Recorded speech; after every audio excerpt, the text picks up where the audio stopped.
Assalamualaikum warahmatullahi wabarakatuh. Waalaikumsalam Baik, di sini kami warahmatullahi kelompok dua wabarakatuh. mengangkat tokoh dan yaitu B.J. Habibie. Kita kaitkan dengan nilai-nilai dasar ASN yaitu berakhlak. Oke, di sini teman-teman akan menjelaskan ya. Saya akan menanyakan berakhlak kepada teman-teman. Mohon dijawab. Oke, yang pertama yaitu kepada siapa yang pertama? Pak Hanif dulu deh.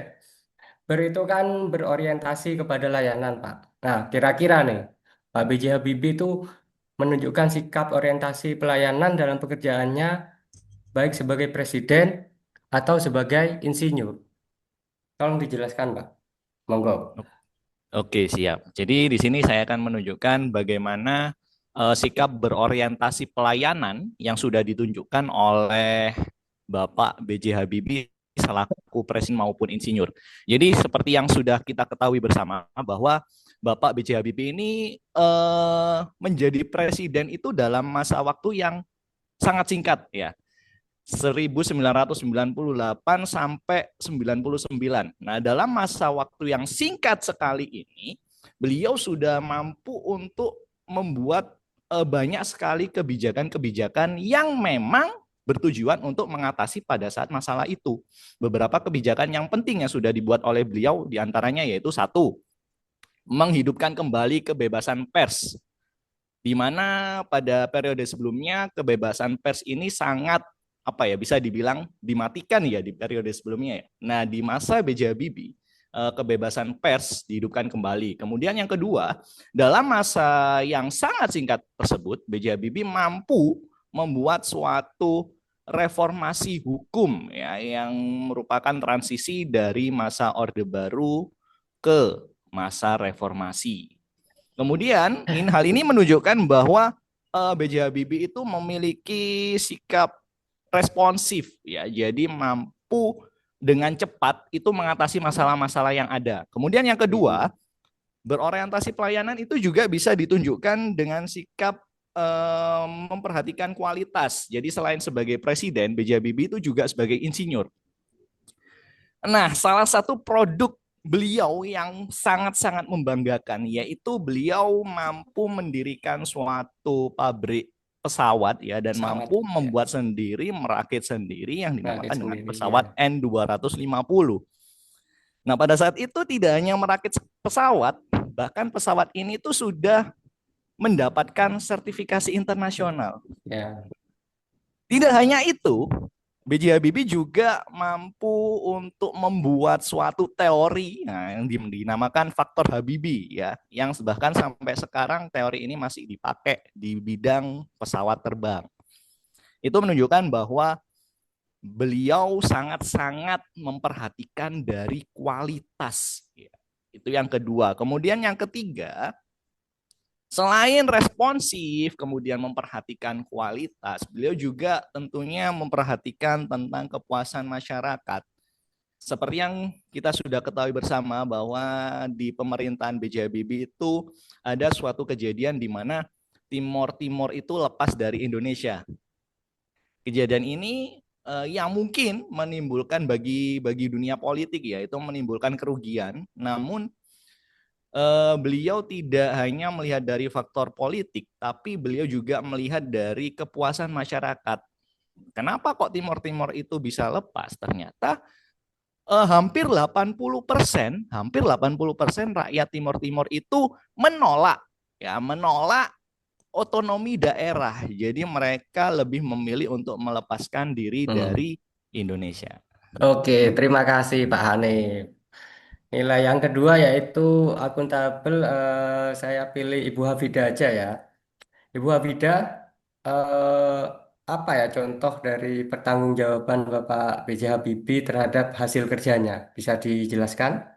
Oke, contohnya akuntabilitas dari Pak Baharudin Yusuf Habibie itu bisa terlihat saat beliau secara transparan menyerahkan laporan ke MPR, walaupun sebenarnya jabatan beliau itu singkat, tapi beliau menunjukkan tanggung jawab yang penuh kepada rakyat. Jadi Oke, terima itu dari kasih. sisi akuntabilitasnya, Pak. Oke, terima kasih. Sekarang saya ke Ibu Deni aja. terkait nilai kompeten. Bu Deni, bagaimana B.J. Habibie memberikan kontribusi nyata dalam memajukan pendidikan dan teknologi di Indonesia? Silakan. Baik, terima kasih. Jadi untuk menunjukkan kompeten, kompeten di sini adalah sesuai dengan apa yang beliau ahli, ya kan? Jadi Habibie di sini, Bapak Habibie dikenal sering merekrut ahli-ahli terbaik dari berbagai disiplin ilmu dan latar belakang. Untuk apa? Untuk mengembangkan apa yang sudah ada, kemudian mendorong kemajuan bagi bangsa Indonesia sendiri. Begitu. Oke, terima kasih Bu Deni. Sekarang saya ke Bapak Deni aja ya. Ada Ibu Deni, ada Bapak Deni. Sekarang Bapak Deni yang ke berapa ya berarti? Keempat ya. Keempat berarti harmonis. Tolong Bapak Deni berikan contoh apa yang bisa diambil dari cara Bapak Habibie menghargai perbedaan pendapat dan bekerja sama dengan berbagai pihak. Baik Pak, terima kasih. Pertanyaannya sungguh Oke. luar biasa.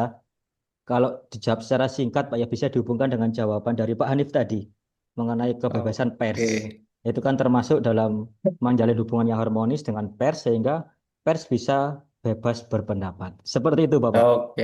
Terima kasih Bapak Deni. Sekarang nilai loyal saya ke Ibu Delvi. Ibu Delvi, Ya. bagaimana Bapak B.J. Habibie menunjukkan sikap loyal terhadap negara dan bangsa Indonesia? Silakan. Oke, baik Pak. Bapak B.J. Habibie itu menunjukkan bentuk loyalitasnya dengan rela pulang, meninggalkan Hmm, jabatan tinggi di industri hmm, penerbangan di Jerman demi Jerman ya. mengabdi di tanah air. Bapak B.J. Oke, Habibie berjuang membangun kemandirian teknologi strategis, terutama tadi oke, juga sudah disebutkan industri pesawat terbang Nusantara, yang mana ini menunjukkan nasionalisme, komitmen, dan dedikasi beliau untuk Indonesia, Pak. oke. Terima kasih Ibu Delvi. Sekarang saya ke Ibu Fauziatun tentang nilai adaptif. Ibu, eh, Ya, bagaimana Pak. Bapak B.J. Habibie mampu beradaptasi dengan perubahan lingkungan dan tantangan yang dihadapi? Silakan. Iya, baik. Terima kasih untuk pertanyaannya. Menurut saya, Bapak B.J. Habibie itu menunjukkan nilai adaptif dengan bertindak proaktif, beliau terus berinovatif, dan beliau juga cepat menyesuaikan diri dengan perubahan yang ada. Beliau ini sosok yang tekun, belajar secara terus-menerus. Eh, Beliau kan juga pernah menempuh pendidikan di Jerman. Dan dari pengalaman Ya, belajarnya beliau di Jerman itu dibawa pulang ke Indonesia, diadaptasi sehingga beliau bisa menciptakan pesawat turboprop pertama buatan Indonesia. Begitu kira-kira Pak. oke. Terima Terima kasih. kasih. Kemudian yang terakhir ya, yaitu kolaboratif. Saya ke Ibu Cahya. Bagaimana Bapak B.J. Habibie membangun sinergi antara pemerintah, swasta, dan masyarakat? Silakan, Ibu Cahya. Baik, Pak. Karena Bapak Habibie itu sadar betul bahwa membangun bangsa itu tidak bisa dilakukan sendiri, maka Ya. dari itu beliau mendorong program beasiswa dan riset pada saat itu, di mana pemerintah menyiapkan kebijakan yang berupa dana juga, sedangkan pihak swasta mendukung lewat industri dan juga teknologi. Sementara masyarakat, khususnya mahasiswa, itu menjadi SDM unggul yang belajar ke luar negeri lalu kembali ke Indonesia untuk berkarya. Jadi semua pihak itu punya peran dan bergerak bersama demi kemajuan Indonesia. Oke, terima kasih. Baik, itu ya. Jadi dari Bapak B.J. Habibie ini sangat mempunyai keterkaitan ya dengan nilai-nilai dasar ASN yaitu berakhlak. Oke, kalau gitu saya kembalikan ke Pak Eko Saputro. Silakan, Pak. Baik, terima kasih Bapak. Mungkin memberikan sedikit kesimpulan bahwa memang beliau ini, Bapak B.J. Habibie adalah tokoh nasional yang patut kita teladani terkait eh, kemampuan beliau dan kapasitas beliau dalam berakhlak. Oke. Mungkin bisa ditambahkan yang lain. Ya, izin menambahkan, ya benar sekali apa yang dikatakan Pak Eko bahwa ketujuh nilai berakhlak ini telah ada di diri seorang Pak Profesor B.J. Habibie dan harapannya kita semua bisa meneladani beliau. Terima kasih. Oke, sekian video dari kelompok 2. tentang mengangkat tokoh Bapak B.J. Habibie kita kaitkan dengan nilai dasar ASN yaitu berakhlak. Terima kasih. Wassalamualaikum warahmatullahi wabarakatuh. Waalaikumsalam. Waalaikumsalam warahmatullahi Waalaikumsalam wabarakatuh. warahmatullahi wabarakatuh.